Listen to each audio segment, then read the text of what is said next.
Hello everyone, আসসালামু আলাইকুম। সবাই কেমন আছেন? আশা করি অনেক বেশি ভালো আছেন। আমিও ভালো আছি আলহামদুলিল্লাহ। আমার মেয়েরাও অনেক অনেক ভালো আছে। আমরা আজকে যাচ্ছি আমার ছোট ফুপির বাসায়, আমার বাপের বাড়ির একদম পাশেই। আমার বাপের বাড়ি থেকে ছোট ফুপির বাসায় যেতে মাত্র 5 মিনিট হাঁটতে হয়। আমার সব বোনেরা আমার ছোট ফুপির বাসায় বেড়াতে এসেছে। আমাকে অনেক দিন থেকে ফোন করতেছে, আমি যেতে পারছিলাম না, নালি যেতে পারলাম। তো আসার পর দিনই ছোট ফুফির বাসায় চলে গেলাম, দাওয়াত ছিল। মানে বাপের বাড়ি আসার পর দিন আর কি। আমার ছোট ফুফির মেয়ে আমার আফুনি শ্বশুর বাড়ি থেকে অনেক লোকজন আসবে আজকে, তাই সবাইকে দাওয়াত করেছে। সব বোনেরাই এসেছে, আমরা বোনেরা দেখা হয় না অনেক দিন হচ্ছে। ফাইনালি আজকে দেখা হবে সবার সাথে, এটা ভেবে অনেক বেশি খুশি লাগতেছে। ইমরানকে যখন বললাম চলো আমরা তোমার ফুম্মা নানুদের বাসায় যাই, তখন সে অনেক বেশি খুশি হয়েছে। আমার আগে আগেই চলে আসতেছে, কারণ সে বেড়াতে পারলে অনেক বেশি খুশি। আসা মাত্রই সে তার পছন্দের বেলুন পেয়ে গেছে, এখন তো মহা খুশি। আর ফুফি দেখি এদিকে অনেক বাগান করেছে, আমি একটু ঘুরে ঘুরে দেখছিলাম। এদিকে একটা জবা ফুল গাছ ছিল, ফুলটা আমার অনেক বেশি সুন্দর লাগে। ছোটবেলায় এই ফুলটাকে আমরা ফরি ফুল বলতাম, ইভেন এখনো বলি। তো বৃষ্টি হওয়ার কারণে রাস্তাঘাট পিছলা হয়ে গেছিল, মনে হচ্ছিল এখনই পিছলা গিয়ে পড়ে যাবো, কিন্তু ফরি নাই, কারণ আমরা গ্রামের মেয়ে, আমাদের এই ধরনের পথ দিয়ে হাঁটার অনেক অভ্যাস আছে, আমরা হাঁটতে জানি। আর এই যে আমার মামনি, ওর নাম ছিল রোজা, আমি ওর নাম বদলে দিয়েছি, সেটা আপনাদের সাথে পরের কোনো ভিডিওতে শেয়ার করবো ইনশাআল্লাহ। ইনি হচ্ছে বাড়ির জামাই, দেখেন বসে বসে মোবাইল টিপতেছে। আর এদিকে আমার সিমরান দিকে কাঁঠাল খাচ্ছে, সে আম কাঁঠাল লিচু এগুলো একটু বেশি পছন্দ করে।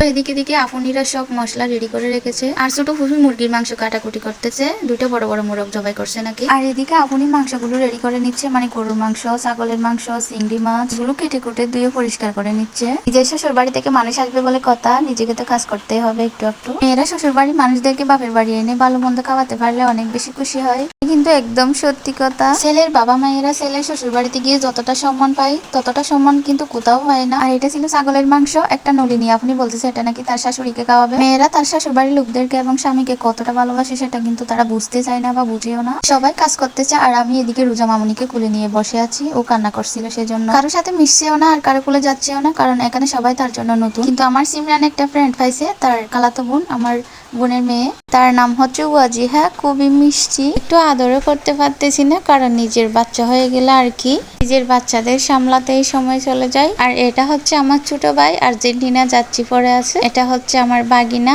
আফিফ, এটাও বাগিনা, ওর নাম হচ্ছে রোজাইন। ওয়াজিহার ভাই রোজার সাথে মিলে যায়। আর আমার রোজা মামনিকে ঘুম পাড়িয়ে দিয়েছি, ঘুমাচ্ছে, লাইটটা অফ করে দিলাম, ঘুমাক। রান্না করে এসে দেখি আফুনি মুগ ডাল রান্না করতেছে মাংস দিয়ে। এখন দেখাবো কি কি রান্না করা হয়েছে। এগুলা ছিল দেশি মুরগির মাংস, তারপর এটা কি ছিল আমার মনে নেই, সবজি টাইপের কিছু একটা ছিল।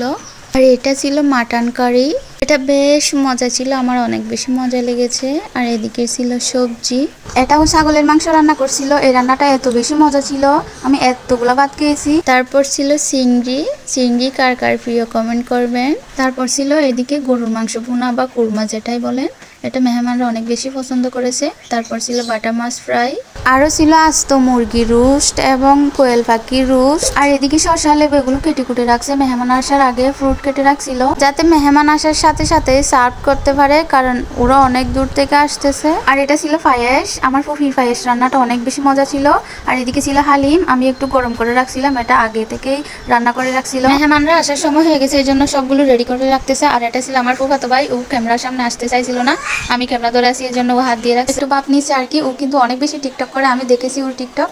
এখন যখন আমি ক্যামেরা ধরেছি তখন বাপ নিচ্ছে। আর এখন আমি আমার মামুনিকে নিয়ে বসে আছি, মেহমানের জন্য অপেক্ষা করতেছি, কখন আসবে আমরা কখন খাবো। এর মধ্যে কিন্তু অনেক কিছু খেয়ে ফেলেছি। তো ফাইনালি মেহমান চলে আসলো, মেহমানদের জন্য নাস্তা রেডি করতেছি। আর আমার বাগিনা আফিফ ভিডিও করতেছে, যাকে আগে ভিডিওতে দেখছেন। সবাই এখন অনেক বেশি ব্যস্ত, রোজা মামুনিকে ঘুম পাড়িয়ে দিয়েছি। আর এদিকে আমি একটু একটু কাজে হেল্প করতেছি ফুফিকে আফুকে। হালিমটা আগে দিয়ে দিয়েছি, তারপর পায়েসটা দিয়ে দিচ্ছি মেহমানদের, তারপর ফ্রুট গুলো দিয়ে দিয়েছি। এখানে ছিল কাঁঠাল, আম, তারপরে আনারস। এর মধ্যে আমি মিষ্টি একটা খেয়ে নিলাম। মেহমানরা অনেক মজার মজার নাস্তা এনেছে, এত বেশি নাস্তা আনার কি দরকার ছিল ভাই। যাই হোক, আমরা অনেক খুশি হয়েছি আপনারা সাথে। নাস্তা শেষ করার পর আমার আব্বুইয়া নাচতেছে, আপনারা কমেন্ট করে বলেন তো কি গানে নাচতেছে।